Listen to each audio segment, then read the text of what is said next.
Veja no ICL Notícias, segunda edição.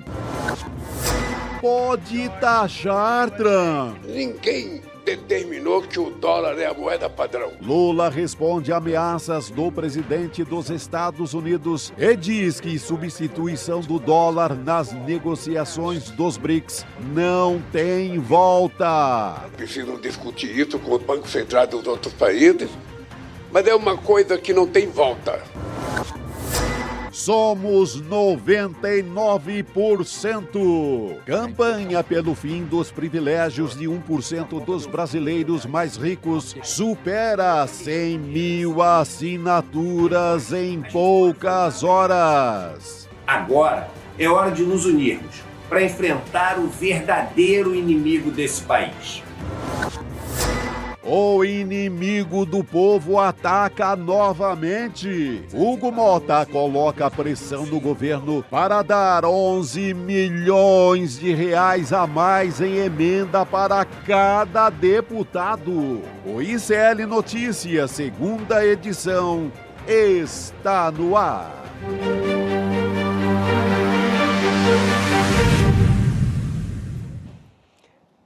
Olá, boa tarde. Seja muito bem-vindo, seja muito bem-vindo. O ICL Notícias, segunda edição, está no ar. Estamos ao vivo nos nossos canais do Instituto Conhecimento Liberta e Eduardo Moreira, também no canal da Voz Trabalhadora no YouTube. Boa tarde para você que chega pela Pop TV no Rio Grande do Sul e também diretamente das ondas do rádio, da Web Rádio São João, diretamente de Quixadá, no interior do Ceará. Você que chega pelos todos os cantos do mundo, aliás, deu uma bagunçada aqui na Matrix, né? Pelo jeito. Sabe por quê? Sabe por quê, Chico? Sabe? Porque Luísa Vilela tá com a gente, né? Quer dizer que eu atrapalho tudo? Não, é porque até as nossas câmeras, assim, as ondas não aguentam, né? Tanto amor, foi tanta demais, beleza. Foi demais. Que bom, Elô. Boa tarde, presencialmente, Chico Sá, Gabi, uma delícia estar aqui com que você. Bacana, uma delícia. Olho no olho é mais gostoso. Chega de Brasília, tem que ser aqui agora. Tem que ser aqui agora. Campanha. Campanha, Chico. 99% com Elô. Mais um. Com o Elô. Gente, vamos começar falando por aí, né? Partindo do nosso manifesto Somos 99%, a gente já bateu, estava olhando aqui, minuto a minuto. A gente já bateu quase 140 mil, falta só um cadinho de nada. Eu acho que o ICL2 não consegue chegar a 200 mil não, hein?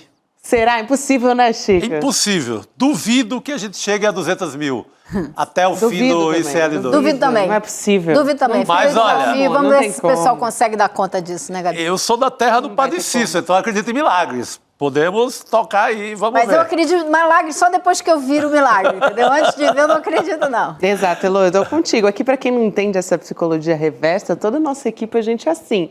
Quando a gente tá ali muito bem na audiência, a gente fala, duvido a gente bater 40 mil. Não vai ter como, não chega. E aí, não, porque aí, inclusive, se não, né, zica. O nosso gerente aqui... Zica que dá certo. Ele sempre fala, o Guilherme Bessa, não pode falar que vai bater, senão vai zicar, hein? Senão zica. Então senão a gente zica. Duvida, não tem como. Mas que bela campanha, né? E espalhou pelo Brasil inteiro.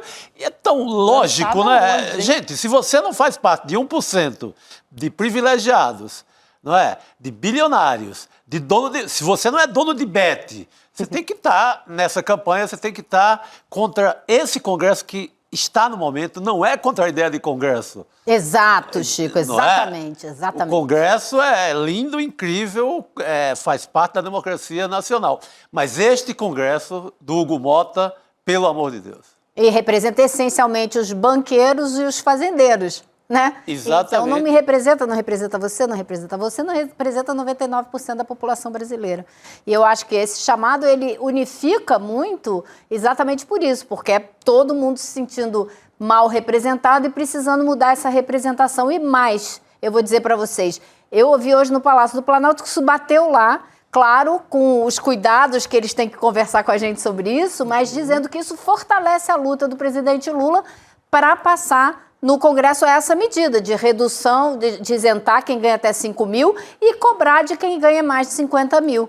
por mês, né? Então, eu acho que é isso, a sociedade né? civil fazendo o seu papel e pressionando o Congresso por suas pautas. Porque, no fim das contas, o abaixo-assinado é para isso, né? Para a gente ver a mudança no real, acontecer ali, bater e realmente ter algum efeito de pressão, que já tem sido impulsionado nas últimas semanas pelas ruas também, e agora a gente lança, hoje no N1, o Eduardo Moreira lança esse abaixo-assinado, ele vai vir aqui conversar com a gente depois, mais tarde, mais uma vez, mas para falar de como a campanha tem repercutido, enfim, a gente bateu muito rápido. A gente já está quase chegando aqui, já batemos 140 mil. Opa, falei, faltava tá só um cadinho. Mas Chegamos por que a mais é rápido, 140 mil. né, Gabi? Porque pega no nervo que estava exposto e só faltava encostar a mão nele. Sim. Então tá aí, a sociedade clama por isso, precisa disso, né? Isso se soma a esse caldo que já vinha nas redes de uma maneira muito orgânica, brigando por isso. E agora vai engrossar a pressão sobre o Congresso, que é o que a gente precisa, pressão nesse Congresso. É bafo no cangote deles, não pode deixar respirar. Tem que ser muita pressão e a gente ser o máximo didático possível para passar uma mensagem que poderia ser muito mais óbvia, mas ainda não é. Que a gente tem uma casta de privilegiados e tem o país inteiro dos trabalhadores carrega nas costas. Sabe? Essa eu acho que é a grande mensagem do momento que o Brasil começa a entender. Isso você vê em qualquer cidade do Brasil que você vá, né? Eu tive em João Pessoa agora, terra do presidente da Câmara, Hugo Mota. Você sai daquelas praias que tem ali, né? Em João Pessoa, aquela meia dúzia de praias, entra um pouquinho para dentro da cidade e você vê o que realmente é João Pessoa, né? São várias e várias e várias áreas e bairros de gente muito humilde, com dificuldades enormes e sem saneamento básico e tal, enquanto a minoria está lá na beira da praia, nos hotéis, nos restaurantes e tal. Isso é o retrato do Brasil. Boa, Elo, eu acho importante você fazer esse relato aqui, essa sua observação. Muita gente dizendo aqui que assinou e tem gente que não conhecia ainda, porque está chegando agora, enfim, né? Porque está chegando no trabalho agora. Então, para quem não assinou ainda, dá para assinar no site 99 numeral%.com.br. Então, o 99 é em numeral e % por extenso, para você que não está nos assistindo em vídeo e não está lendo a nossa tarde. 99 numeral e % em extenso.com.br. Depois a gente vai voltar a falar a respeito do abaixo-assinado, atualizar aqui como é que está andando, né? Porque enquanto a gente estiver aqui trazendo as notícias, eu sei que o pessoal vai também, a nossa comunidade do ICL, ela vai também continuar espalhando, né, o abaixo-assinado para as outras pessoas, mandando em grupo, mandando para amigo, para inimigo também pode mandar. Pode mandar também, porque tá todo mundo é 99%. Exatamente. Parente, pode mandar até para aquele tio bolsonarista, porque... Ele também faz parte dos ele 99. não tá. O tio bolsonarista, por mais que se sinta rico e que tenha um jipão e etc., mas ele tem que ter consciência que ele não é 1%. Ele é 99%.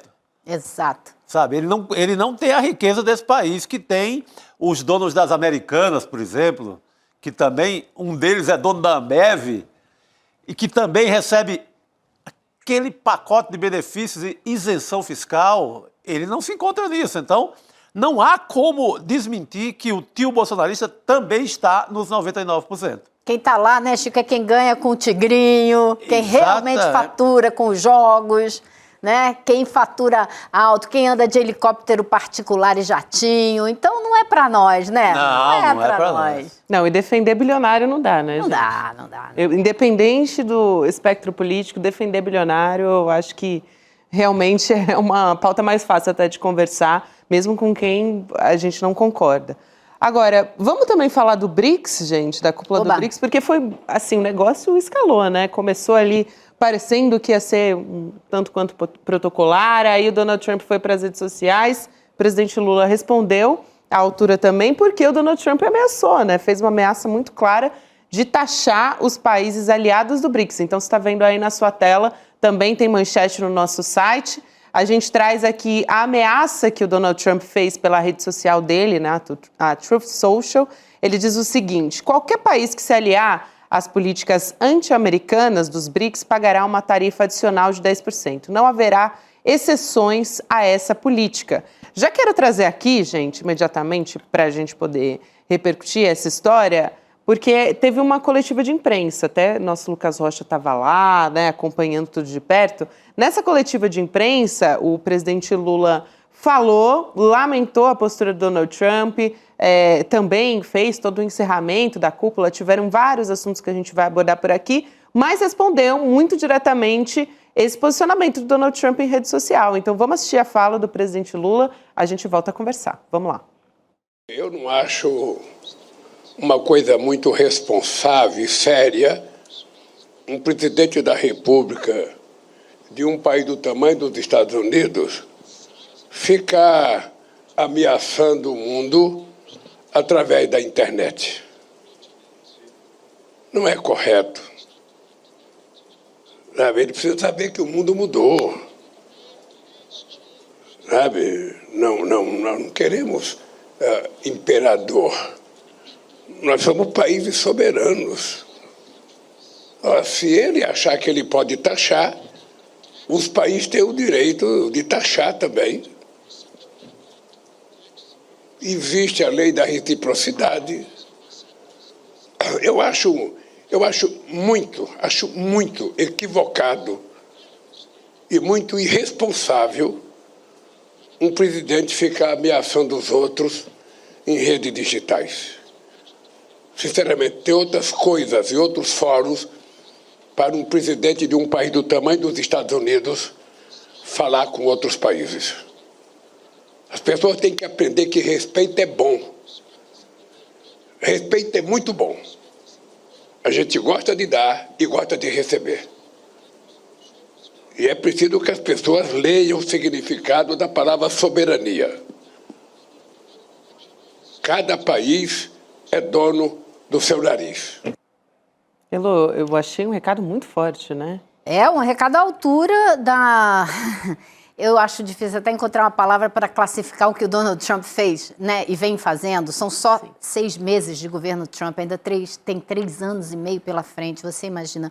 Mas o presidente Lula foi no ponto quando ele disse que a gente não tem imperador, ninguém quer imperador, e que o mundo mudou. E é exatamente contra essa mudança do mundo que o Donald Trump está lutando. Ele está adotando justamente taxação como meio não só de tratar dos problemas econômicos dos Estados Unidos, não se trata disso, se trata essencialmente de garantir a hegemonia do império estadunidense no mundo, que se vê ameaçado pelo crescimento econômico da China e pela maneira como a China, o Brasil, a Índia e a África do Sul vêm trabalhando já há bastante tempo, né, desde o segundo mandato do presidente Lula, para construir essa união do Sul global, que está avançando, que está crescendo. Hoje em dia já são 21 países que fazem parte do BRICS, ou de forma permanente ou associada. E vai crescendo, e tem mais países na lista de países que querem entrar nesse grupo. E é justamente isso que o Donald Trump não quer. Ele está vendo que esse grupo está se tornando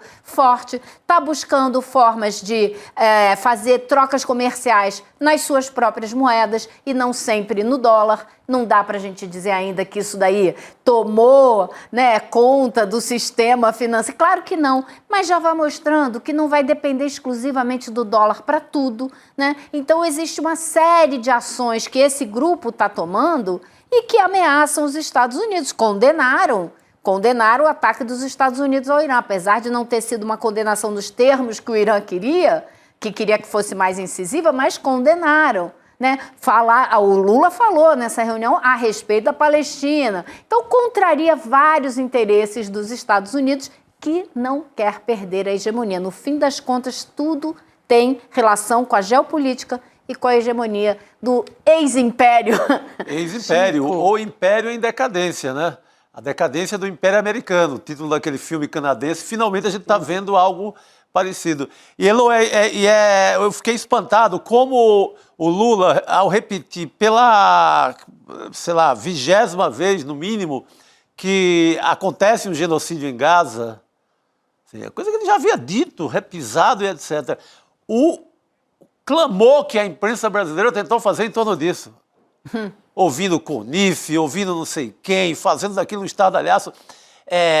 Vendo naquela declaração uma forma de interligar o Brasil com outros países, ou seja, não tem mais de onde tirar, e estão tirando de uma declaração repetida e verdadeira. Gente, se não for genocídio, o que é? Dessa vez um documento oficial, né? Tá carimbado. Mas é um posicionamento já bastante... Sim, não tem mais como classificar, a não ser como genocídio. E te pergunto mais, né? Por que não ainda uma organização desses países todos para tomar uma medida muito mais efetiva contra esse genocídio? Porque, além do genocídio em Gaza, vocês devem estar acompanhando como eu estou, Israel agora está cercando as vilas que estão na Cisjordânia, expulsando as pessoas dali e destruindo as vilas. Ou seja, eles já estão em pleno processo também de esvaziar a Cisjordânia. Então, assim, não tem como não chamar isso de genocídio, de limpeza étnica, e foi muito bom que isso foi dito mais uma vez agora no âmbito do BRICS. Sim, com essa força do BRICS.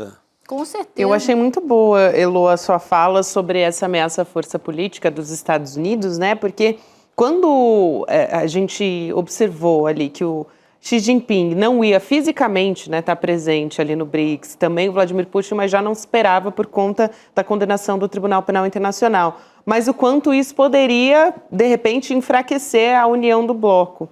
Quando o Donald Trump vem e faz isso, talvez ele dê, é um contrassenso, porque ele dá ainda mais força, né, para a política do bloco, como, né, uma resposta conjunta também entre os países. Então, no fim das contas, eu acho que ele alimentou até a força política dos BRICS, né, quando ele fez isso. E no mínimo mostrou que ele teme, né? Então, sentiu, se ele teme, né? É porque tem força. Então, ele deu prova de que sentiu e que está preocupado, né? Está muito preocupado. Até o presidente Lula falou especificamente que foi o que deixou o Donald Trump ali bastante incomodado, né, sobre o fim do uso do dólar como moeda, ou a diminuição, pelo menos. Aí é que pega, isso pega. Entre os BRICS, e que foi, eu acho que o estopim para o Donald Trump ir para a rede social, né, ele não se aguenta. Gabi, você sabe que o Trump morre de medo que o sistema SWIFT, que é dominado pelos Estados Unidos, que é um sistema de cobrança, né, internacional, seja substituído por um sistema diferente. Sim. E a China criou o CIPS. E o CIPS... Se eu te mandar dinheiro, uma empresa aqui no Brasil, mandar dinheiro por uma empresa, sei lá, na África do Sul, através do CIPS, chega lá em 7 segundos. Enquanto através do SWIFT, dominado pelos Estados Unidos, demora 3 dias. Então, assim, ele não tem um volume de negócios nem perto do tamanho do SWIFT, mas ele está apenas começando, né? Ele já é uma alternativa ali que tá, olha, tô chamando o mundo para cá, e pode acontecer. Pode acontecer. Vamos assistir a declaração do Lula? Por favor. Chico, na volta a gente volta a falar a respeito disso. Solta Lula. Bora. Ninguém determinou que o dólar é a moeda padrão. Em que fórum foi determinado? E, obviamente, que nós temos toda a responsabilidade de fazer isso com muito cuidado. Os nossos bancos centrais precisam discutir isso com os bancos centrais dos outros países, mas é uma coisa que não tem volta. É uma coisa que não tem volta. E aí, Chico, o presidente Lula, quando vai dar a resposta para o Trump, fala: você quer sobretaxar? Tudo bem, mas os países têm direito à lei da reciprocidade também, então vai taxar de volta, né? Taxar de volta. E o mais louco, assim, que ele se virou agora contra os BRICS, porque está rolando a conferência no Rio e era a bola da vez. Mas também está o Japão e a Coreia do Sul na mira, no mesmo dia. Não é uma coisa só com esse bloco, a loucura trumpista para o mundo todo que segue. Não é voltado, que agora vai se vingar do BRICS, o Lula não pode falar mal do Trump, o Lula não pode rebater que o Trump agora apoia o Bolsonaro, pode fazer qualquer coisa, porque não está havendo uma retaliação contra o Brasil direcionada e por conta da fala do Lula. O mundo inteiro está sendo pistolado, todo dia tem um país que ele elege, que ele escolhe, e está taxando. Agora está se voltando contra o Japão e Coreia do Sul. Imagina, são os grandes aliados dele da Ásia. Ele começou pelos aliados, botando o quê? 25%? 25%. Né? Isso tudo é para ameaçar quem não fez acordo, porque até agora, depois de todo esse estardalhaço que ele só fez acordo com 3 países. Sim. China, justamente, que ficou nessa... 10 para cá, então bota 10% também. É 20? Então é 20 também. Até ele desistir e fazer um acordo com a China. Porque viu que não ia ter jeito.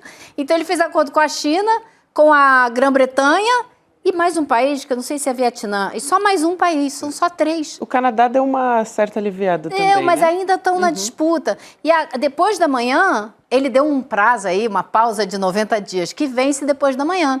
Então, por isso que ele já está dizendo, voltou essa ameaça toda, porque depois de amanhã teria que entrar em vigor. Só que como não tem acordo, ele não quer que entre em vigor, né? Então, ele está ameaçando para ver se consegue que isso entre em vigor. Porque ele estava algumas semanas até sem falar sobre esse assunto, né? Você vê que com a proximidade dessa data, ele volta a colocar em pauta para falar, eu ainda posso ameaçar, eu ainda posso colocar, mais uma vez, né, essa pauta em jogo, posso dizer que vou sobretaxar, enfim, vai começar tudo de novo, né? Agora, o Lula falando que a gente tem reciprocidade, se o Brasil realmente aplicar essa reciprocidade, só quem tem a perder são os Estados Unidos. Por quê? A balança comercial dos Estados Unidos com o Brasil é favorável aos Estados Unidos. Eles têm superávit na balança e não a gente. Então, se eles cobrarem 10 e a gente também, eles é que vão pagar muito mais do que a gente. Para você ver como a questão não é só comercial, é geopolítica, é domínio, né? É questão de querer continuar sendo a força hegemônica. E todo dia tem um discurso desse tipo, né? Ele quer todo dia ter esse circo permanente e garantido até o fim da vida. Só que daqui a pouco a economia norte-americana vai sentir esse descuido por parte dele. Já até está sentindo, né? Já começou a sentir. Eu digo, uma recessão pesada, a economia não garantiu o que ele prometeu ao eleitorado dele, que o eleitorado estava carente de uma nova história. Então, daqui a pouco muda todo. Não vai ter como segurar esse bafo diário. Vamos ver como é que essa história vai continuar. E aí, no fim das contas, né, tem o componente político para o presidente Lula. A gente estava dizendo sobre como ele se fortalece e também o bloco quando responde ao Donald Trump. E tem uma outra coisa, né, que é a nossa política interna aqui no Brasil. Então, quando o Centrão dá essa puxada de tapete, o governo reage de uma maneira que no começo parecia que era muita pressão, a gente não sabia como é que ia ser. Aí soma a isso a declaração, né, o ataque do Donald Trump contra o Brasil e a resposta do Lula. Então, de uma certa maneira, são duas coisas que podem fortalecer, né? Podem aumentar a popularidade, dependendo como é que as coisas vão Eu acho se que, seguir. olha, a gente teve uma semana muito favorável para o governo Lula na semana passada.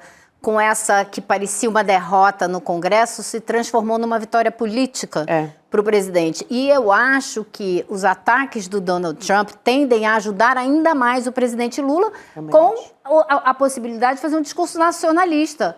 Agora não é só o nós contra eles, dos 99% contra 1%, mas também é de nós brasileiros contra eles, estadunidenses, que querem nos prejudicar. Então, eu acho que a melhor coisa que pode acontecer daqui para frente, para o presidente Lula e para o governo do PT e para a oposição, para a frente progressista nesse país, é colar o Donald Trump com a extrema-direita e mostrar que eles estão sempre tentando favorecer o Trump e os Estados Unidos e não o Brasil e a economia brasileira. Exato, e no fim das contas os bilionários também, né? As grandes plataformas, big techs e tal. Isso. Então isso também tá, no fim das contas, quando a gente olha para isso, pode mesmo fortalecer pacote, muito. Sim, total. E aí eu acho que vale a pena a gente falar sobre o novo capítulo dessa história, que é o que o Hugo Motta talvez esteja vendo ali como um contra-ataque, né? O presidente da Câmara, porque ele definiu o valor que cada deputado vai receber a mais de emendas de comissão. 11 milhões de reais, tá, gente? Segundo a reportagem da Folha de São Paulo, não são só, entre aspas, para quem não está me vendo, estou fazendo aspas aqui, tá? Com os dedos. Não são só esses 11 milhões de reais por deputado, além desse valor, cada parlamentar recebe 37 milhões de reais em emendas individuais. Então, olha só, a estratégia do Hugo Motta está sendo uma demonstração de poder, né? Porque aí ele joga, além de mostrar que ele tem um apoio do Congresso para fazer isso, ele quer jogar essa batata quente no colo do governo Lula, né? Do presidente Lula, no fim das contas. Ah, sim, porque ele aprova os 11 milhões para cada um, mas quem tem que pagar é o governo. Isso. Então tá ali aprovado pelo presidente da Câmara, mas se o governo não pagar, ele joga esses deputados contra o governo. Aí vai né? falar, ai, não tem mais governabilidade, não tem como se tivesse, né? Depois que aconteceu. Chico, você conhece bem esse Congresso Nacional aí, acho que daqui da mesa, né? Quem conhece duplamente mais do que eu e você, né, Gabi? Morei lá um tempo, só por isso, pela idade. Como é que você tá vendo essa jogada do Hugo Mota? O mais louco de tudo é que a preocupação com transparência, que é o que o Flávio Dino tem batido lá no Supremo, continua a mesma coisa.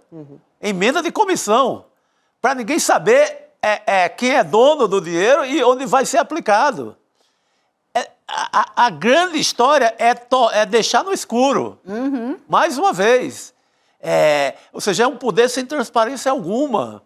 Ninguém tem a menor garantia que esse dinheiro vai ser aplicado. Ou se vai ter um cashback que vai voltar todo para o bolso do deputado, ou da deputada, ou do senador, da senadora, no caso das emendas do Senado.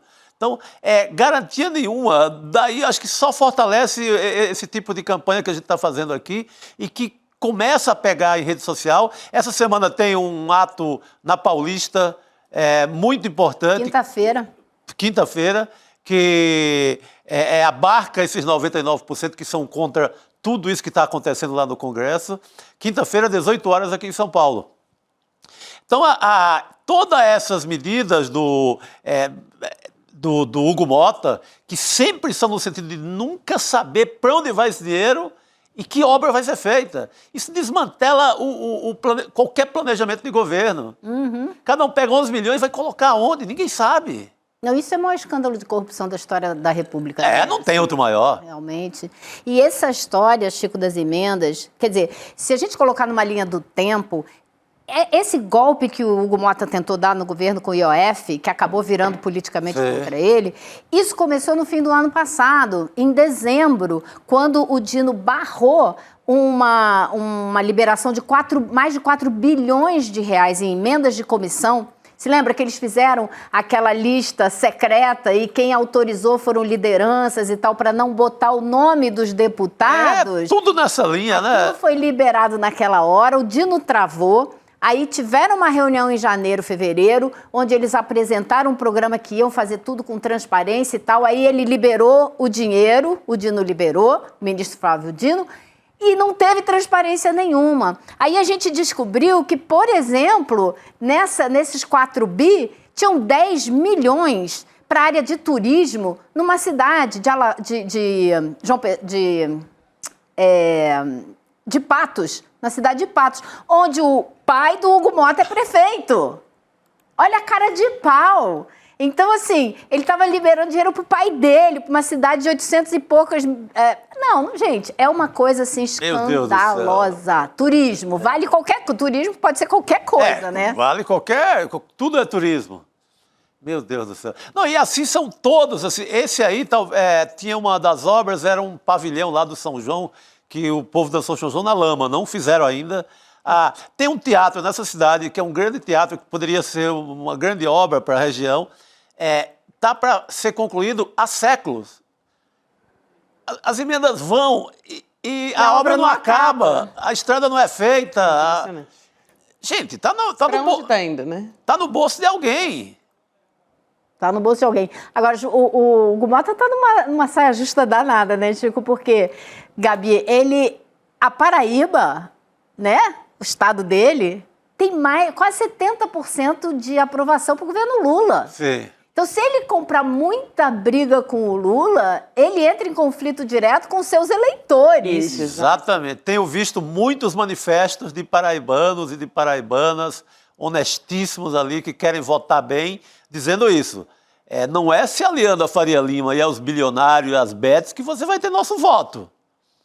Como é que ele vai falar para o paraibano, para a paraibana, se ele praticamente mora na Faria Lima e vive nos banquetes dos bilionários e da Faria Lima? Porque até uma suposta, com muitas aspas aqui, reeleição, nesse caso, né, automática do Hugo Mota por conta das emendas parlamentares, tem limite na medida que ele for se desgastando com o Lula. Tem limite. Por mais que tenha mandado dinheiro para a prefeitura, que tenha um esquema azeitado para a eleição dele, gente, tem ser humano do outro lado. Nada é automático. Quando a gente diz automático, assim, no noticiário, parece que já está garantido que Já vai tá dado, todo mundo ser reeleito. Não é assim, não. Não é matemática, não. Não é assim, não. Tem gente do outro lado, tem coração, tem alma do outro lado. Ainda mais quando a gente coloca num contraponto a imagem do Lula, nem se compara ao peso político que Perfeitamente, cada um tem, né, perfeitamente. Não, e quando você começa a ver as notícias saindo, né? Poxa, 10 milhões para a cidade do pai dele, a cidade onde Isso. o avô e a avó também foram prefeitos. Assim, é um negócio de família, né? E há muito tempo. Mais um, né? Saiu o Arthur Lira, que também tinha essa mesma característica, e aí a população começa a olhar e falar, olha só, o Hugo Mota também tem uma característica bastante parecida, né? Aliás, em falar em Arthur Lira e Hugo Mota, eu queria te perguntar, hoje eu estava pensando nisso, vou perguntar isso para o Chico Sá. Você acha que o Hugo Mota se parece mais na maneira de operar com o Cunha ou com o Lira? Ótimo. Eduardo Cunha. Eduardo Cunha. Nossa, Eduardo foi Cunha. taxativo, hein? Eu achei que... É isso mesmo. Eduardo Cunha, ele é sonso, matreiro, Traidor. age na calada, tem um apetite descomunal por golpes, etc. O Lira, com toda a desgraça que é uma desgraça, não vamos negar, mas é cumprir acordo. Acordo feito é acordo cumprido. Com isso o governo contava. Acho que com o que o Hugo Mota executou talvez fosse o sonho do Eduardo Do Cunha. Cunha. Né? Exatamente. Boicota o governo da noite para o dia, diz lá no domingo, na casa dele, na residência de presidente da Câmara, pro Haddad, abraço Haddad, e da forma mais traíra do mundo, na terça-feira, disse que não tinha acordo e que o Congresso tomou conta e adeus. E vai votar e tchau.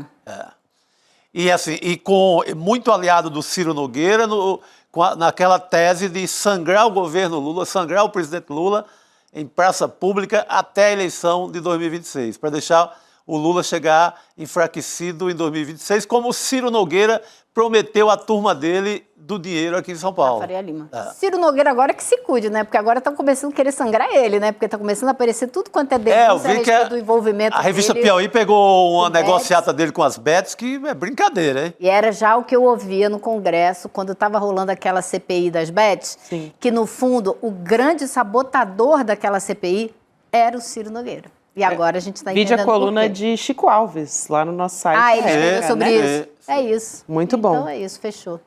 Gente, eu queria lembrar que na sequência a gente vai ter o Chico Pinheiro Entrevista e hoje a gente tem uma conversa bastante interessante, hein? Com a Petra Costa, cineasta. Vocês devem conhecer a Petra, claro, pelo Democracia em Vertigem, né? Documentário premiadíssimo, né? E até foi indicada ao Oscar, inclusive, né? Pelo Democracia em Vertigem. Ela vai falar sobre política, claro, vai falar sobre o novo trabalho dela, o Apocalipse nos Trópicos. Eu não sei se vocês já assistiram, mas assim... Doida pra ver. Eu também. Tô querendo assistir muito. Olha, é sobre a força dos evangélicos com a extrema-direita. Não é os evangélicos na questão da fé, não. É a fé usada para domínio político, elevar a extrema-direita. Como o bolsonarismo tomou conta das igrejas. E como foi feita essa aliança e como tem realmente força política.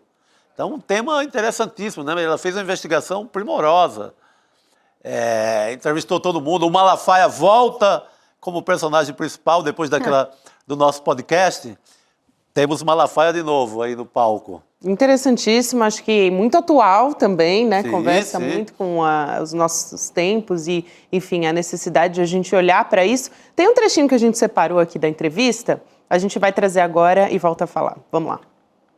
Quando se diz que Jesus cura Covid, quando se diz que basta rezar e se ignora a ciência, quando se elege presidentes cujo objetivo é acabar com o Estado, um Estado que protege a sua população, um Estado que regula o lucro em favor da maioria, essas tragédias. A gente volta a um Estado pré-democrático, de grandes tragédias.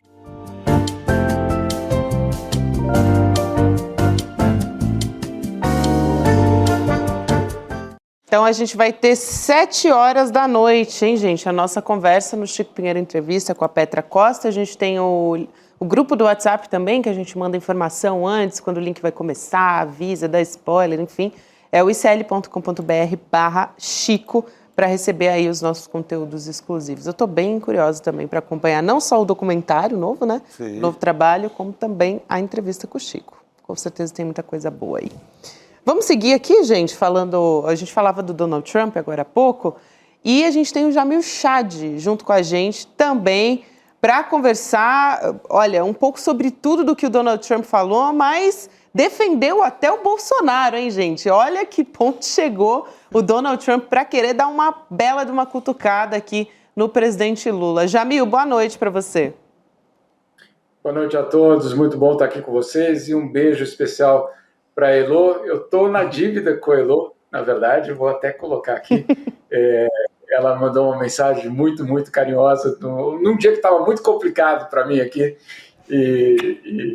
Elo, um beijo enorme.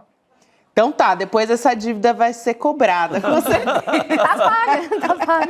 Tá paga. Mas a gente quer retomar esse assunto aqui com você, Jamil, porque o presidente Donald Trump, lá dos Estados Unidos, saiu em defesa do Bolsonaro nas redes sociais. A gente separou aqui até o trecho em que ele fala sobre isso, porque é um ataque muito claro, não só também ao governo do presidente Lula, mas ao judiciário brasileiro, à democracia, né? Ele, na declaração, o Donald Trump falou que é uma perseguição, a gente separou o tweet, que não é bem um tweet, na verdade, né? Porque é na rede social do Donald Trump, a Truth Social, mas ele trouxe um trecho bastante longo aqui, dele fazendo a defesa do Jair Bolsonaro. Eu vou ler aqui, porque acho que vale a pena, porque assim, cada linha eu fiquei assim, estarrecida, conforme eu ia lendo, eu falei, gente, não é possível. O Donald Trump diz o seguinte: o Brasil está fazendo uma coisa terrível com o seu ex-presidente Jair Bolsonaro. Eu tenho assistido, assim como o mundo, como eles não fizeram nada, além de ir atrás dele, dia após dia, noite após noite, mês após mês, ano após ano, mas assim, é uma dramatização incrível. Meu Deus. Ele não é culpado de nada, exceto por ter lutado pelo povo. Eu conheci o Jair Bolsonaro, foi um grande líder forte, realmente amava o seu país e também um negociador muito duro em comércio. Claro, né, defendia os interesses dos Estados Unidos. Então, para ele é muito conveniente falar isso, né, Jamil? Sua eleição foi muito apertada e agora ele está liderando nas pesquisas. Estarei assistindo à caça às bruxas do Jair Bolsonaro, da sua família, dos milhares de apoiadores muito de perto. Deixem o Bolsonaro em paz. Sem contar, né, dizendo aqui que ele está liderando nas pesquisas, esqueceu de contar que ele está inelegível também, né? Não avisaram ao Trump Esqueceram de avisar. detalhe. Os assessores do Trump falharam, né, em avisar o presidente dos Estados Unidos sobre isso. Gabi, vamos colocar o que isso é. Isso é uma ingerência em assuntos domésticos por parte de um líder estrangeiro. Ponto final. É o que ele é. É quando você tem, não Jair Bolsonaro ou o governo Lula, quando você tem um governo estrangeiro, de uma forma deliberada, apresentando basicamente uma ingerência em assuntos domésticos e atacando instituições de um outro país soberano. É isso que nós estamos vendo, isso é o que representa essa postagem. Ela também representa uma outra coisa. O início, eu diria, não oficial, porque talvez até já tenha começado, mas a declaração de que 2026 já começou, né? Essa é a declaração, basicamente, de que nós estamos em campanha eleitoral no Brasil. A gente sabe que já não é de hoje, mas ela é oficialmente estabelecida de uma forma muito irônica, claro, por um governo estrangeiro, por um presidente estrangeiro, que, como você colocou, Gabi, sequer menciona que aquela pessoa que ele está apoiando é acusado, indiciado, na verdade, por um golpe de Estado, está inelegível e tem, obviamente, vários elementos que, claro, colocam uma situação muito difícil para que Jair Bolsonaro possa ser candidato em 2026. Então, o que há é, obviamente, uma tentativa de desestabilizar a democracia brasileira. É disso que nós estamos falando. O governo de Donald Trump, ele tem feito, e não é só no Brasil, em vários países da América Latina, um trabalho deliberado de desestabilização. Porque a desestabilização, obviamente, tem cumpre, basicamente, um interesse para que movimentos, claro, apoiados por Donald Trump e que poderão, obviamente, uma vez no poder, beneficiar Donald Trump, serão, claro, obviamente, favorecidos por essa desestabilização. Então vamos colocar o que não é só mais uma postagem, mas afinal de contas não tratou, nem colocou sanções contra o Brasil, não precisa. Né? O que nós estamos vendo é sim um ataque às instituições no Brasil e algo que ao meu ver, é só parte de um processo, não deve acabar por aqui. É sempre a tentativa de promover o caos para poder auferir os objetivos dele, né? Agora, Jamil, eu queria te perguntar uma outra coisa. Hoje eu estava conversando sobre essa postagem do Donald Trump com uma pessoa que trabalha no Palácio do Planalto. E essa pessoa estava me dizendo o seguinte, eu considero que isso tem muito mais a ver com a reunião do BRICS e com a geopolítica do que com a presença do Eduardo Bolsonaro nos Estados Unidos, porque muita gente veio dizer, o Eduardo Bolsonaro agora conseguiu, finalmente, ele está lá trabalhando para isso. E essa pessoa me disse, você quer saber? Eu acho que ele nem se dá conta da presença do Eduardo Bolsonaro. O Eduardo Bolsonaro conversa muito com o Steve Bannon, que não está lá tão dentro da Casa Branca assim. Eu queria saber a tua avaliação a respeito disso. Tem mais a ver com a reunião do BRICS, fortalecimento desse grupo, do que com a própria situação de família Bolsonaro? Eu também ouvi uma avaliação muito parecida a essa, Edu, com outro componente, inclusive, que é o seguinte, ao soltar essa bomba, o que Donald Trump fez em termos midiáticos foi desviar também a atenção das próprias decisões do BRICS hoje, ou seja, da declaração final da cúpula. Nós estamos aqui, e se você abrir as manchetes de todos os jornais brasileiros, obviamente essa defesa, esse socorro de Donald Trump a Jair Bolsonaro, e não a cúpula. Né? Então, sim, você tem uma estratégia muito bem organizada de fazer implodir o impacto político daquela reunião, que é fundamental. Eu tenho lido muito, inclusive análises apontando, não, mas essa reunião não é nada, esse grupo não é nada, isso não tem importância nenhuma, é uma sopinha de letras. Eu ouvi outro dia alguém falando isso, uma sopinha de letras. Olha, eu tenho muitas críticas em relação ao que pode ser o projeto do BRICS. Eu tenho absolutamente a certeza de que eu não poderia trabalhar como jornalista em metade dos países que formam o BRICS. Né? Isso não tem nenhuma dúvida. Agora, achar que essa reunião não tem importância nenhuma, ou achar que ela é marginal na geopolítica mundial, é desconhecer o tamanho que o terremoto que nós estamos vivendo vem causando. O BRICS hoje talvez o maior desafio que existe aos interesses hoje americanos no mundo. Não é a Europa, não está em Gaza, obviamente, o que representa o BRICS. Não é por acaso que hoje, na coletiva de imprensa da Casa Branca, que acontece de uma forma regular, a porta-voz, a diretora de comunicação da Casa Branca respondeu uma pergunta justamente sobre o BRICS e ela disse o seguinte, na avaliação do presidente Donald Trump, o BRICS representa um prejuízo aos interesses americanos. Ela disse isso, ou seja, é real. É real o que significa. Agora, claro, sem nenhum tipo de romantismo aqui, não estamos falando não, o BRICS sim é a solução, a China sim é a solução. Não, não é essa a questão. A gente pode até entrar nesse debate. Agora, peso e contrapeso, né, Jamil? Tem que ter peso e contrapeso. Exatamente. Exatamente. Então, não é aqui dizer esse é o nosso caminho ou esse não é o nosso caminho. É uma realidade.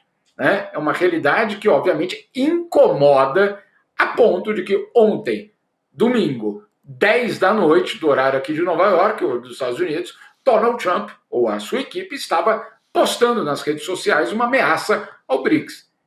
Então não é por acaso que isso está acontecendo, sem dúvida nenhuma. Nossa, super importante. Acho que vale também a gente trazer a resposta do presidente Lula. A gente já até trouxe um trechinho a respeito disso, mas o presidente Lula falando a respeito especificamente do Jair Bolsonaro também, logo depois, né, o Lula foi questionado por jornalistas. Primeiro ele foi para a rede social, ele deu o recado primeiro pelo X. Para quem não está conseguindo ver aí na tela, vou ler aqui o que disse o presidente Lula. A defesa da democracia no Brasil é um tema que compete aos brasileiros. Somos um país soberano. Não aceitamos interferência ou tutela de quem quer que seja. Possuímos instituições sólidas e independentes. Ninguém está acima da lei, sobretudo os que atentam contra a liberdade e o Estado de Direito. Aqui ele não está nem citando o nome de Donald Trump, mas nem precisa, né? A gente sabe que ele está falando a respeito da declaração do presidente dos Estados Unidos. Agora, quando ele foi questionado pelos jornalistas, a resposta foi bastante curta, mas foi direta. Ali a gente tem o trechinho dessa fala também do presidente Lula. Vamos assistir. Olha, eu não vou comentar essa coisa do Trump e do Bolsonaro. Sabe, eu tenho coisa mais importante para comentar do que isso. Esse país tem lei, esse país tem regra, e esse país tem um dono chamado povo brasileiro. Portanto, dei palpite na sua vida e não na nossa. Achei bastante direto o recado também. Sim, né? não, podemos resumir em uma palavra, soberania, né? A ideia de, é um país soberano.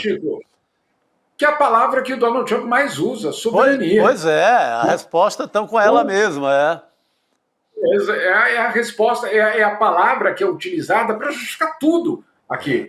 A soberania nacional, e por isso nós adotamos tarifas, soberania nacional, e por isso nós fazemos isso, etc, etc. Então tá bom, então tá aqui, de bandeja, a soberania nacional como resposta. Só um detalhe, Gabi, só para talvez colocar isso num outro contexto. Quando você tem, obviamente, um outro bloco que é formado e que tem como um dos seus pilares a China, ele obviamente ganha uma dimensão muito diferente para os americanos. Então, sem dúvida nenhuma, isso tem um componente muito real. Lembrando que nós estamos, neste momento, na redefinição da ordem mundial. O que está em jogo neste momento é a definição de quem será, ou quais serão os atores que vão sentar em volta de uma mesa e redefinir as regras para o século XXI.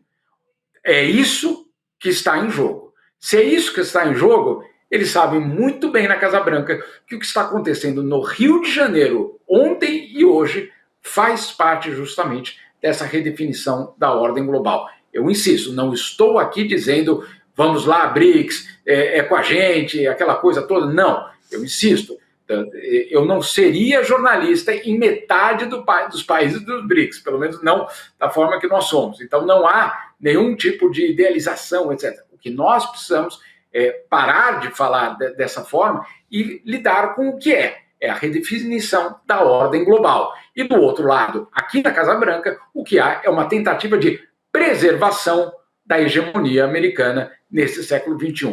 E esse é o jogo que está sendo jogado. Aqui a gente tem... Pode ir lá, Ilona. Não, acho que é por isso que o presidente Lula falou hoje. A gente não quer imperador. Sim. Em lugar nenhum do mundo. Sim. Então, se um país, sei lá, o Irã, a China, tem sistemas políticos diferentes dos nossos, né? Eu não moro na China, eu não tenho que lidar com isso, é problema dos chineses. Isso não quer dizer que a gente não vai ter relação com esses países, né? Exato. E não quer dizer que a gente não vai distribuir junto com eles, dividir com eles a possibilidade de ter uma outra ordem internacional que não seja determinada em Washington. Então, eu acho que é por aí que vai um pouco dessa brincadeira, né? Sem dúvida, Elo, eu acho que a hipocrisia da Casa Branca é de tratar, claro, aqueles inimigos e usar o fato de quando eles são autoritários, regimes autoritários, que são denunciar e instrumentalizar isso, mas os amigos que são autoritários, esses jamais são denunciados, né? Então, obviamente, você instrumentaliza obviamente, essa questão da repressão dos direitos humanos, etc. A gente sabe muito bem como funciona. É interessante, Chico, que a Gleisi Hoffmann, vamos dizer assim, o andar de baixo, né, do presidente Lula deu uma resposta até mais didática sobre o que está em jogo aqui. Eu acho que o presidente Lula foi bem taxativo, também falou, olha, não vou falar sobre Jair Bolsonaro, nem estou o nome de Bolsonaro, nem nada, mas a Gleisi Hoffmann, por exemplo, ministra das Relações Institucionais, ela citou o Jair Bolsonaro e falou até do processo lá no Supremo Tribunal Federal a respeito do 8 de janeiro, né, do golpe do 8 de janeiro.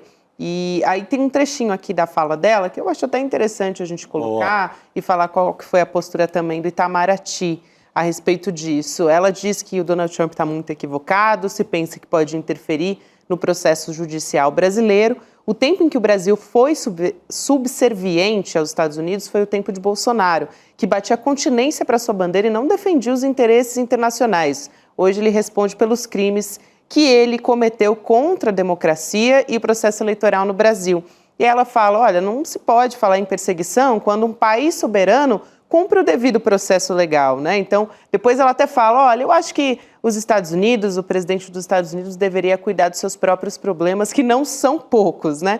Aí a gente tem um assessor especial da Presidência da República para Assuntos Internacionais, que é o Celso Amorim, falando da postura do Donald Trump em entrevista à CNN. A gente tirou só um trechinho aqui da fala dele. Ele diz, eu não sofri nenhum impacto. A frase que me veio à cabeça, que tem uma origem americana, é quem tem medo do lobo mau? Eu acho que nós não fizemos nada contra os Estados Unidos, né? Que é essa postura histórica dos Estados Unidos de ter esse discurso do medo, realmente. Né? Não, foi interessante ele usar um pouco de galhofa também, né, com a fábula do lobo mau.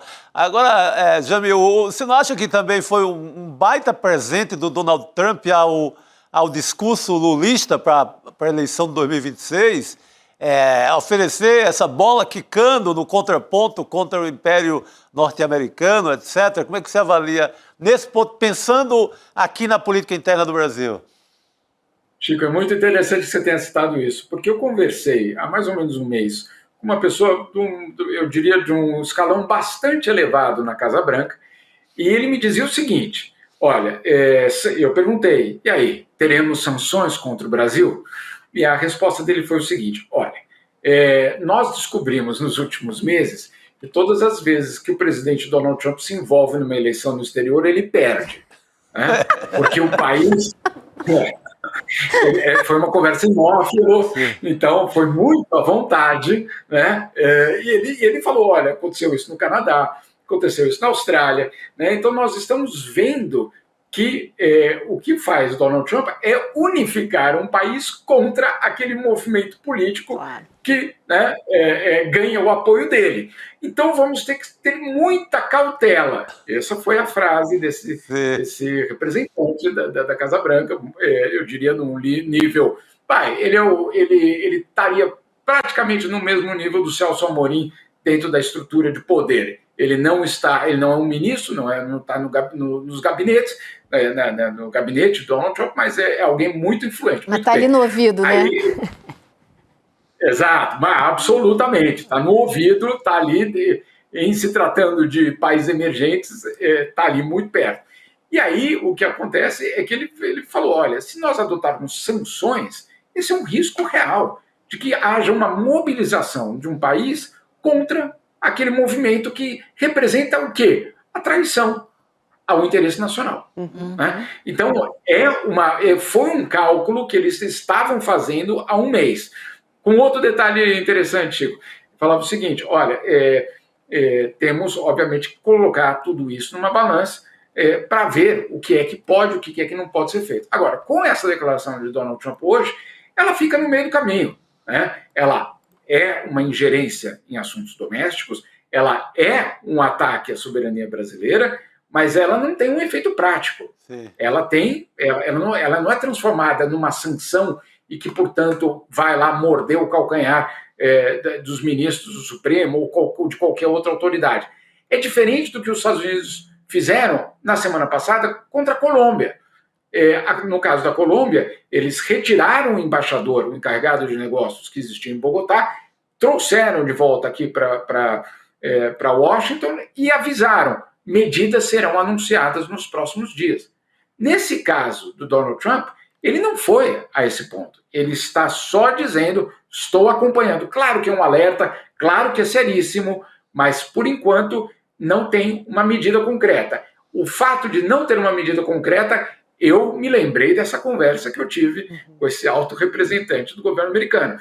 Caramba, será que nós estamos aqui dando uma plataforma à oposição, aquela justamente que nós não queremos que ganhe? A oposição, no caso, a oposição a nós, o governo Trump, né? No caso, o governo brasileiro.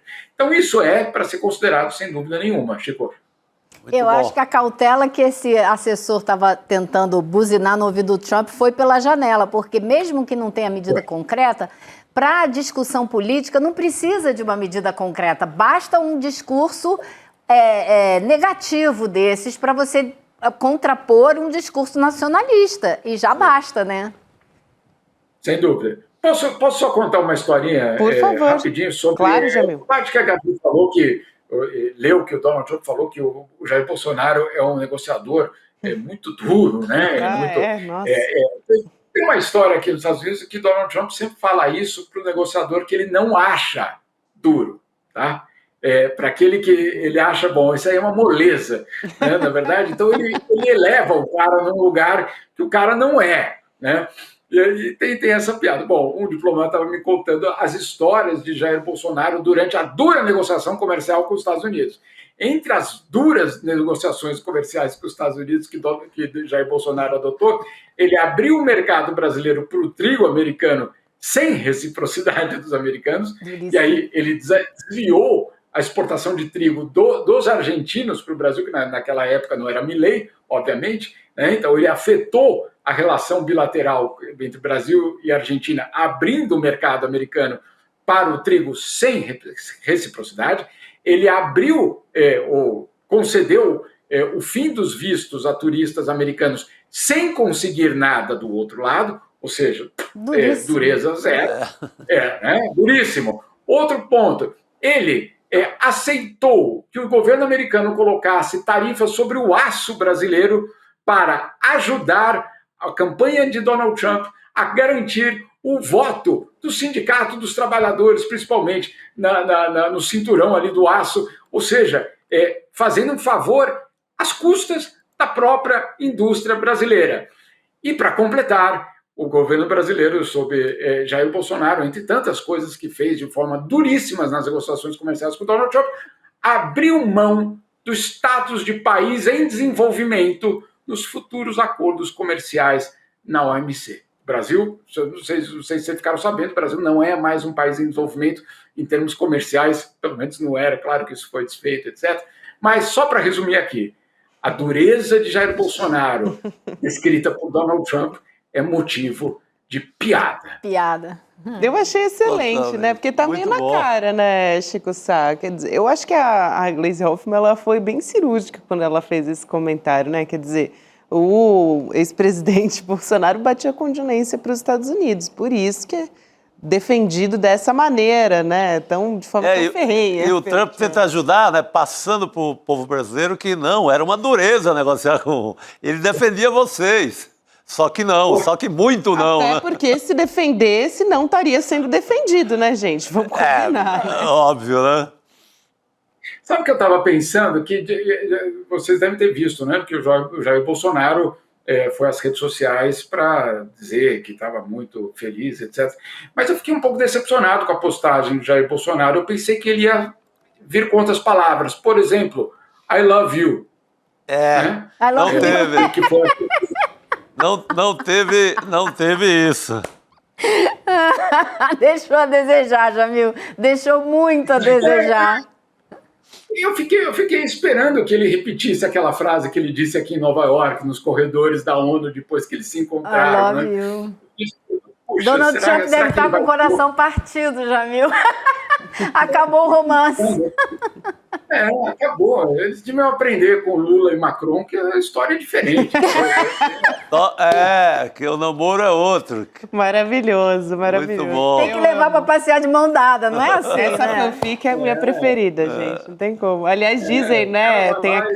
Tem aquele meme, né, Jamil, que o noivado foi aqui no Brasil, né, que tem aquelas fotos. Na Amazônia, né? Uma coisa romântica mesmo. Lula, e que o casamento foi na França, né? Que tem depois aquela foto que ele tira. Resta saber onde vai ser a lua de mel, né? Isso, é verdade.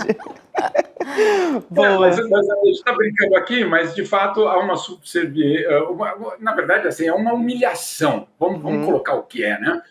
Aqueles anos e o que a gente viu aqui e a relação que existia entre Brasil e Estados Unidos é uma relação de humilhação. Não há outra. O que acontecia era uma tentativa muito parecida com o que o Milley faz agora com o governo Trump, de se mostrar ainda mais trumpista do que o próprio Trump, às vezes. Né? Então, os discursos na ONU de Jair Bolsonaro eram discursos quase combinados, usavam as mesmas palavras que o Donald Trump usava. Então, assim, não é de você acreditar que essas características que o Donald Trump citou em relação ao Jair Bolsonaro sejam, vamos dizer assim, o que ele realmente pensa de nós. Com certeza, Jamil. Bom demais ter você aqui com a gente, querido. Valeu. Bom trabalho por aí. A gente se vê em breve. Para vocês também, boa semana a todos nós. Boa noite, Obrigada, querido. Jamil. Boa noite. Gente, a gente prometeu e vamos cumprir, né? Que a gente vai falar do abaixo-assinado. Vamos ver como é que já chegamos em... mais de 151 mil Eu falei, assinaturas, 150, 200 não chega, mas 150 já batemos. Olha, São mais de 10 mil só no tempo que a gente estava conversando aqui. Foi exatamente o que a gente falou, né? O tempo que a gente vai estar aqui conversando, trazendo as notícias, a gente vai voltar a falar disso. É o tempo que as pessoas que ainda não assinaram podem assinar. A gente está aqui na tela para quem está nos assistindo em vídeo, mas para quem não está só nos ouvindo, é 99%.com.br para assinar, compartilhar, participar. A gente já tem mais de 150 mil e a gente lançou hoje de manhã esse abaixo-assinado aqui no nosso N1 com o Eduardo Moreira, que está chegando para conversar com a gente aqui no N2 também, para falar do sucesso, né, gente, da nossa campanha, que já está aqui, daqui a pouco chegando a 152 mil pessoas. Edu, boa noite para você. Boa noite, Gabi, Elô, Chico. Eu acho que não é o sucesso do movimento, não. É o insucesso do que a gente tem hoje em dia no Brasil em termos de estrutura de privilégio. É o insucesso, não deu certo. Deu muito errado, entendeu? E é claro que dá muito errado, gente, porque isso é uma questão matemática. Se você tem, assim, uma estrutura onde 99 funcionam para viver assim de uma maneira completamente descolada, diferente e se aproveitando do que esses 99 fazem, é óbvio que um dia esse negócio estoura. E o que a gente tem... O que é o importante? A gente não deixar esse negócio estourar para, tipo assim, psicopatas, malucos, como tem estourado no mundo inteiro. Entendeu? Então, o que é muito importante? Essa pulsão popular, social, de insatisfação, ela existe no mundo inteiro. A dúvida é o seguinte: essa pulsão vai ser canalizada ou a gente vai fingir que ela não existe? Entendeu? Ou a gente vai tentar fazer ali o curativo ali só para dar uma ajustadinha, entendeu? Então, passa 2 medidas ali. Então é o seguinte, se for isso, ela só vai estourar mais na frente. E chegou num ponto que as pessoas não aguentam mais. Eu mostrei hoje, Chico, aqui, porque é legal quando você pega e você consolida, você aglutina essa pulsão para você canalizar e não deixar ela sair do controle, para ela virar uma coisa boa, propositiva. Eu acho que isso é o mais poderoso que esse movimento tem. Ele é propositivo. Ele é um desabafo, é claro que ele é um desabafo, mas ele é propositivo, porque ele chega e passa o seguinte: olha só, tem essas 9 coisas que a gente quer exigir, que a gente exige imediato e inegociável. A gente pode ler as 9 coisas, Gabi? Não sei se a gente tem como colocar na tela. A gente tem alguns destaques aqui, Edu. Eu não sei se a gente tem para colocar na tela, mas eu consigo pegar aqui também, né? Senão eu posso ler aqui também, que está na minha frente. Beleza, vamos lá. Vamos nessa. Quais são as 9 coisas? Primeiro, o fim dos supersalários. Exigimos o cumprimento integral do teto constitucional para todos os servidores públicos, sem exceção ou manobra. Chega de penduricalho que transforma cargo público em casta de privilégio. Segunda coisa, justiça fiscal para quem mais precisa. Isenção de imposto para quem ganha até R$5.000 e o 1% mais rico tem que pagar sua parte justa com taxação de dividendo milionário e combate às estratégias que driblam impostos. 3. Combate à corrupção e impunidade. Os deputados e senadores que roubam, descumprem a lei ou traem a confiança pública devem ser julgados e punidos como qualquer outro cidadão. A revisão, e não é o fim, mas a revisão do foro privilegiado para deixar de proteger quem é criminoso. Transparência radical. Fim imediato de emenda secreta. Mas não só isso, com auditoria do que foi gasto nos últimos anos. Porque senão é o seguinte, se não abre a porta da prisão, deixa todo mundo sair. Se é só daqui para frente, como é que é essa história? Ah, então o que a galera fez de errado para trás não vai ser punido. Pô, então é o seguinte, então tem que valer para todo mundo. O povo tem o direito de saber para onde vai cada centavo do seu dinheiro. Vamos lá, o próximo. Cobrança dos grandes devedores. Os grandes donos de terra, que devem 200 bilhões de reais, tá, gente? Os bancos e as empresas que acumulam dívidas bilionárias com a União devem pagar já o que devem à sociedade.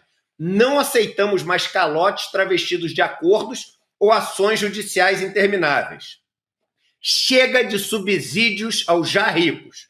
Os subsídios fiscais bilionários para as grandes empresas precisam acabar. É hora de investir esses recursos na população e não em privilégios. Independência e imparcialidade no judiciário. Definição... Estamos falando de Gilmar Palusa, hein, gente? Sim. Estamos falando de Gilmar Palusa. Definição clara de regras para que magistrados não participem de eventos financiados por entidade privada que possam comprometer sua imparcialidade. Justiça não se vende, não se aluga e não se corrompe. E fiscalização popular. Uma campanha nacional de divulgação do portal da transparência, para que qualquer cidadão possa fiscalizar os gastos, salários e benefícios de deputado, senador e membros do executivo. O povo fiscaliza, o povo cobra e o povo decide. Aí a minha pergunta é a seguinte: Chico, Gabi, Elô, se alguém não... Eu fiz questão de não colocar nenhuma pauta que é vista como de esquerda, sabe? Nenhuma pauta que é vista como de direita, porque isso aqui não é possível que as pessoas não concordem. E se alguém não concorde, vai ter que, com algum desses pontos, as pessoas podem me odiar, mas esquece, por isso que não tem foto do Eduardo. Tem um vídeo, porque alguém tinha que gravar o vídeo, não foi o Miá, fui eu que gravei o vídeo. Mas não tem foto, não tem o logo do ICL nos negócios, é um movimento popular. E aí é o que a gente tem que perguntar é o seguinte: qual desses pontos é que você não concorda? Me fala.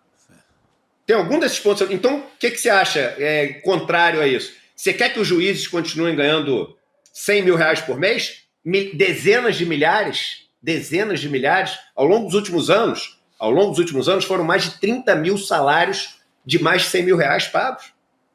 Você é contra a gente exigir transparência das emendas do nosso dinheiro? Pelo amor de Deus, né? Pois é. Hoje mesmo, Edu, hoje mesmo, depois que você colocou o manifesto no ar, que começou ali o sucesso, as assinaturas, o Hugo Mota adota a seguinte medida: ele dá 11 milhões em emendas de comissão para os deputados.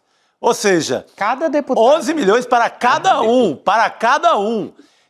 Emenda de comissão, você não sabe para onde vai, quem assinou, quem é o dono, nada.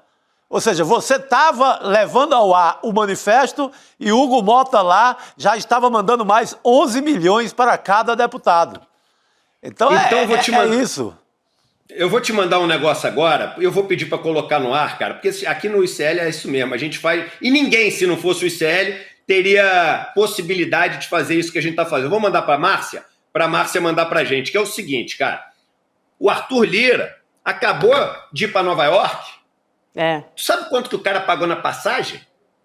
67 mil reais na passagem dele, na passagem de avião. 67 mil. Sabe quanto custa a passagem normal, Chico?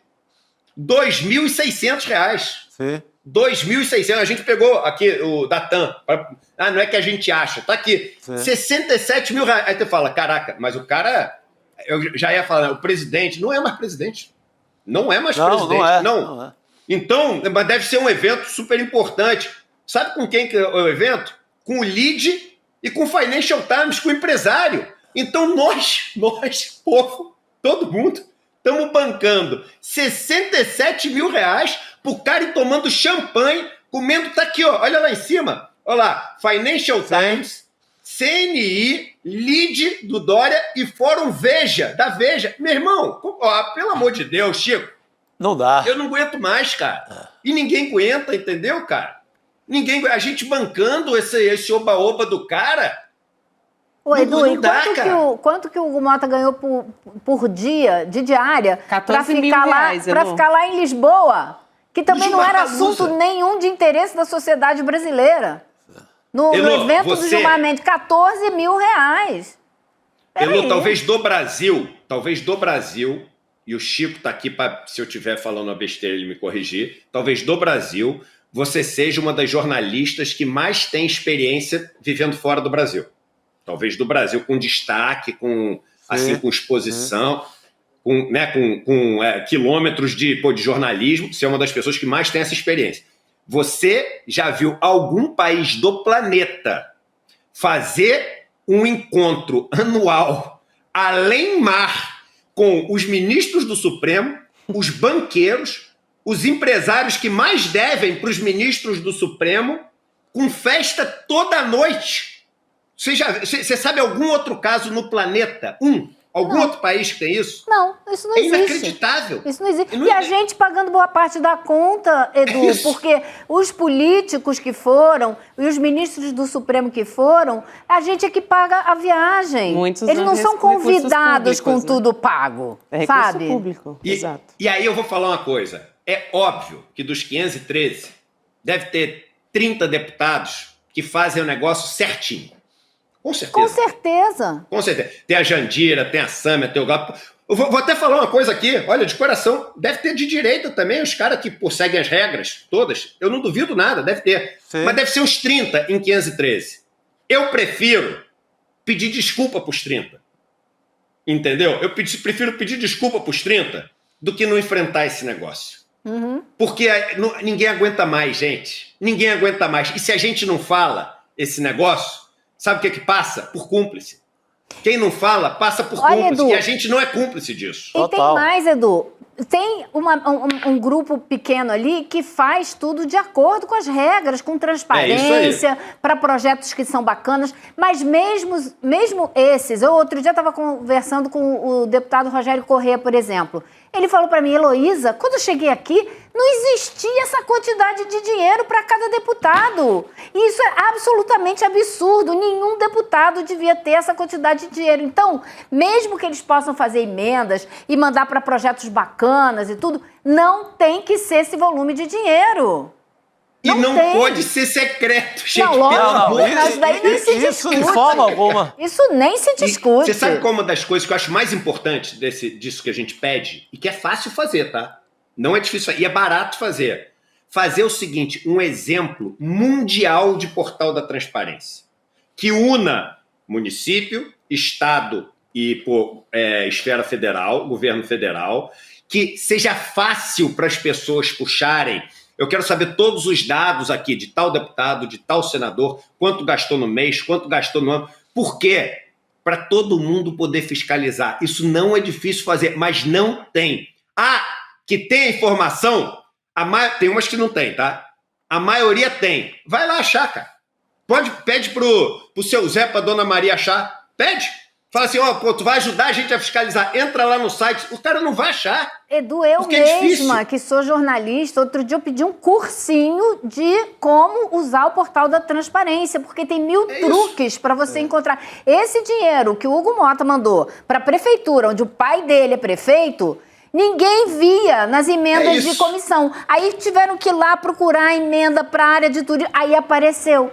Então, existem 1000 esquemas que eles fazem para esconder para onde está indo o dinheiro. Então, assim, eu acho que a gente não está pedindo aqui nada que não seja, assim, uma coisa que todo mundo faz questão, todo mundo que é sério, entendeu? Sim. Faz questão, entendeu? Então, eu quero ver quem vai falar o seguinte, eu sou contra essa medida.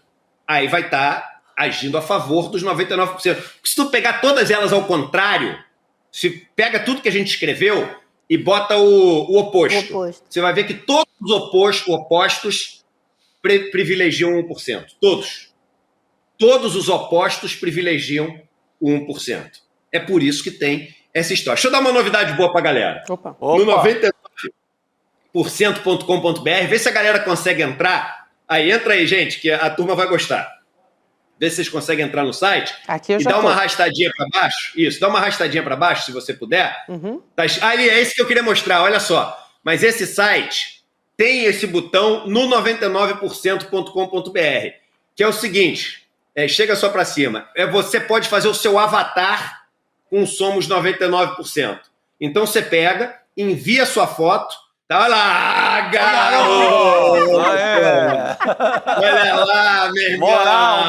Moral!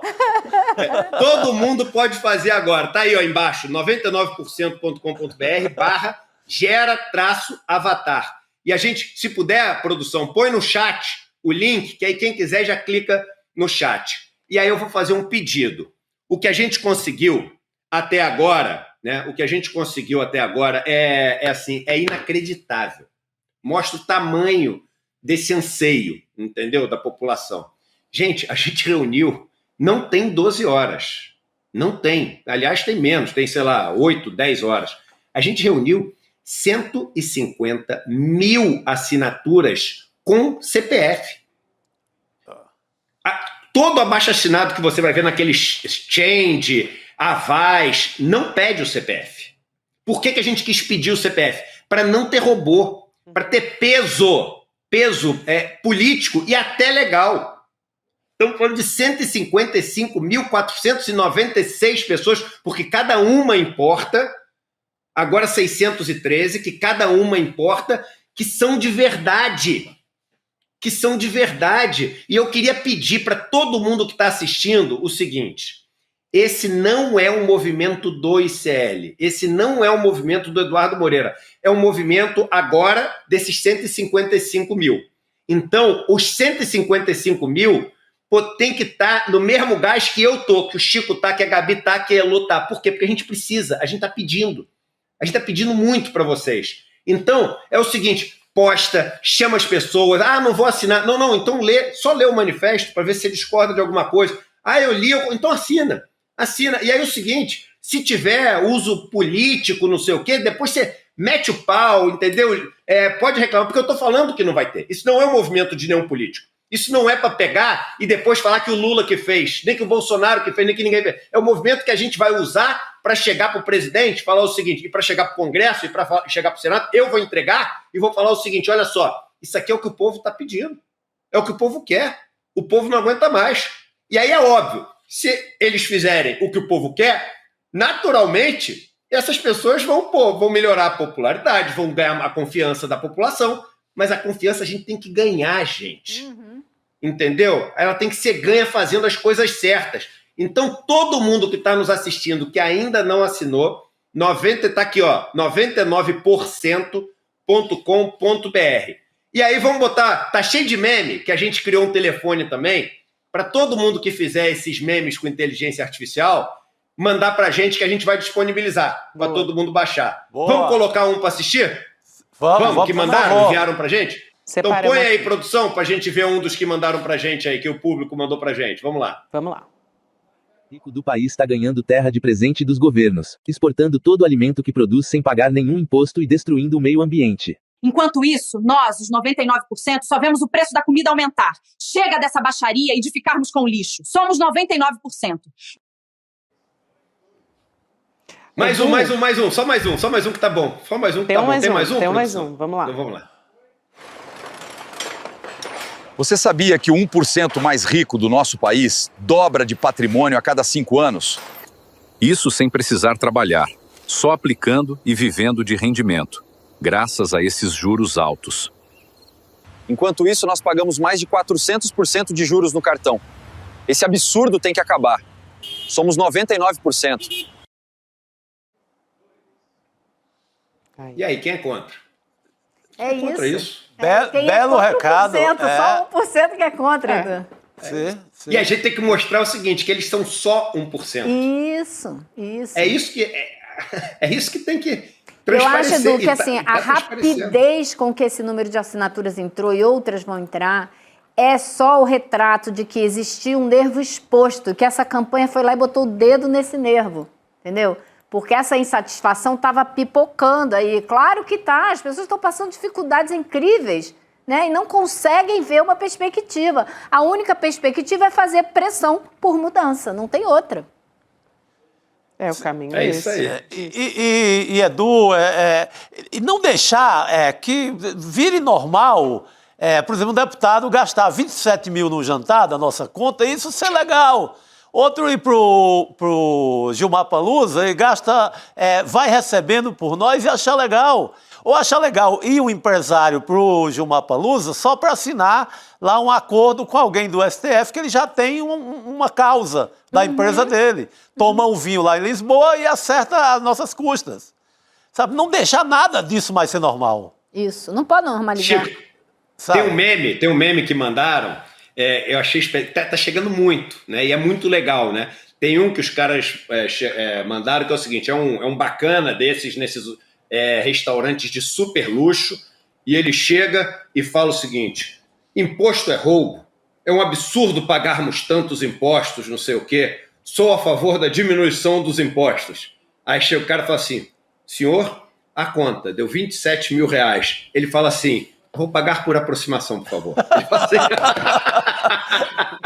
Muito irmão, bom. tô rindo pra não chorar, mas não é isso, cara. Que absurdo. Inclusive, Edu, a gente tem vídeo da nossa audiência também que mandou, né? Além do... Vamos ver. Opa, já quente aí. Vamos assistir também. Inteligência natural agora. Vamos humana, exato. Vamos nessa. Eu acredito que nós temos que ir para cima deles sem dó, porque como que uma pessoa consegue viver com salário mínimo e esses meninos aí vivendo com esses salários absurdos, gastando esse mundaréu de dinheiro? Vamos para cima deles sem dó. Somos 99%. Tem mais um, eu quero agradecer quem está mandando, Edu, e também para quem está só ouvindo a gente, né, não está assistindo, eu queria dar um número, reforçar o número do nosso WhatsApp, né, que é o 11 9 3224 1947. Então, quem quiser mandar também dá para entrar em icl.com.br/vídeo para mandar para a gente. Vamos assistir mais um, Edu? Bora. Sou o professor Samuel Maia, faço parte dos 99% que querem que os super ricos paguem os impostos para o fim do privilégio dessa canalha que desde o Brasil colônia explora através da mão dos negros, através das mãos dos trabalhadores do país e só querem privilégios. Sou daqui de Duque de Caxias, a terra onde fraudaram a caderneta de vacinação, mas mesmo assim estamos resistindo a essa canalha que tenta o tempo todo destruir a vida e nos jogar sempre como país colônia. Vamos para cima deles. Assinar o abaixo-assinado. Muito bom. Samuel Maia, que se identificou, né? Nome e sobrenome. É um professor da Baixada, de Duque de Caxias, que inclusive volta e meia manda coisas interessantes pra gente aqui no ICL. Foi na ferida, lá no Brasil Colônia. Entendeu tudo. E como é que estamos agora? Só para dar aquele... Rapaz, vai bater 160 já. 158 mil, eu ia falar... Eu acho que o Chico estava certo. Cara, o Chico está sempre certo. Eu tenho que partir desse pressuposto, cara. Eu sonhei, né? Eu sonhei com 150 mil, já passamos e vamos embora. Vamos que vamos, meu irmão. Nossa, é bom demais. Então é isso aí, gente. Gente, não pode ser fogo de palha. A gente não pode deixar isso ser capturado por político nenhum para nos usar. Entendeu? Isso é assim o que a gente sempre quis fazer e falar. Então vamos tentar com tudo. As coisas podem dar certo e podem não dar certo. O que a gente não pode é deixar de tentar, porque o dia que a gente deixar de tentar, eles venceram de vez. E a gente tem talvez uma das maiores chances, eu diria até das últimas décadas, cara, em termos de insatisfação para ser bem canalizada, entendeu? E para a gente não deixar essas cordas soltas, porque senão vão ser utilizadas pelos psicopatas de sempre, entendeu? Excelente, Muito bom, Edu. E acho que você estava chamando aqui os vídeos, né, de inteligência artificial, eles estão nas nossas redes também, acho que é muito fácil de compartilhar, né, para as pessoas entenderem do que a gente está falando. A gente tem até mais um que eu acho que vale a pena a gente colocar, Porque, enfim, compartilhar nesse momento é muito importante, né? Essa mensagem tem que chegar de forma clara e fácil para as pessoas entenderem. Vamos lá assistir o nosso último vídeo. Vambora. Eles dizem que o Brasil é deles. Enquanto a gente conta as moedas para comer, eles brindam com o nosso suor. A gente paga imposto até no pão. E eles devem bilhões. E ainda riem da nossa cara. O Estado é nosso, mas eles transformaram em fortaleza de privilégios. A gente levanta cedo para pagar o salário de quem ganha 100 mil reais por mês? Eles falam em meritocracia, mas nascem com tudo. A gente com medo. Tá mudando. Tá nascendo outra força.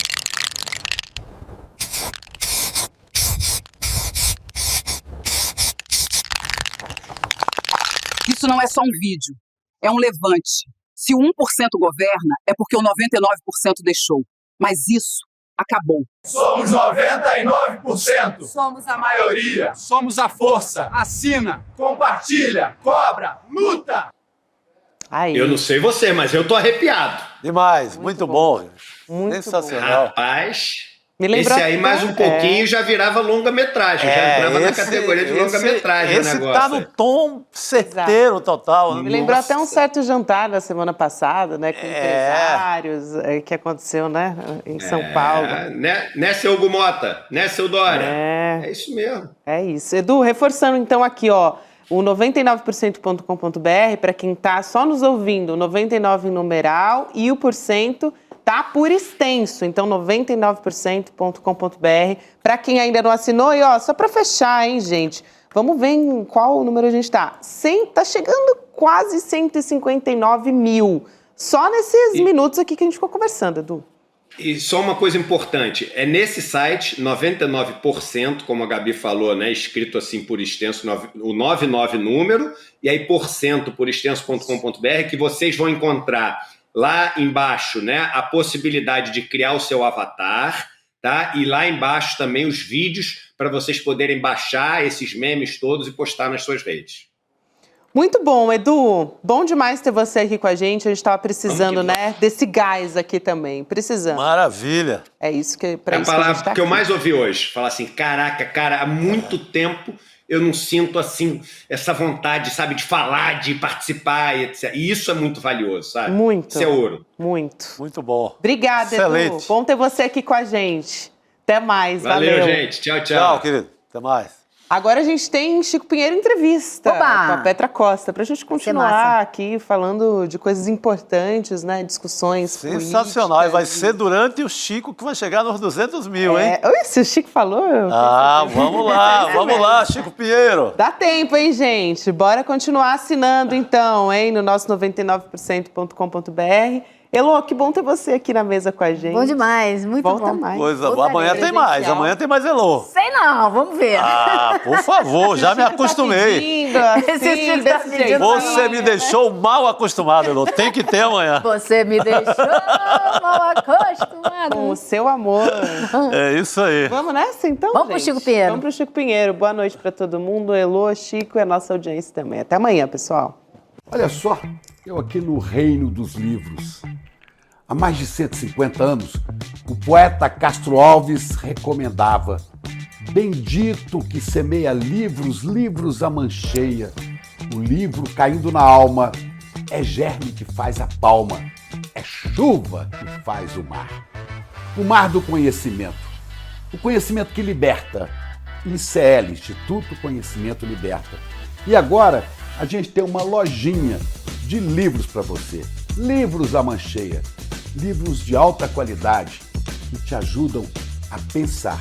Venha buscar os nossos livros agora, abrindo a nossa lojinha de livros, souicl.com.br.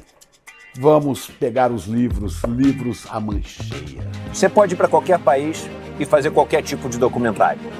Eu não hago apologia da pobreza, hago apologia da sobriedade. Agora, eu disse, vem! Eu desafiei, vem aqui, para ver se eu tenho renda ou não. Para quem ainda não entendeu, isto é uma guerra de narrativas. E nos campos de batalha, as máquinas de moer reputações estão sempre à espreita.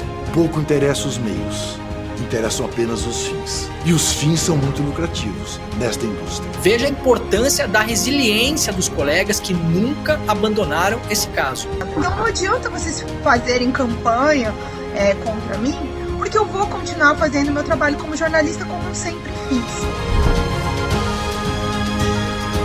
Que a relação fraterna com as pessoas não entra no PIB.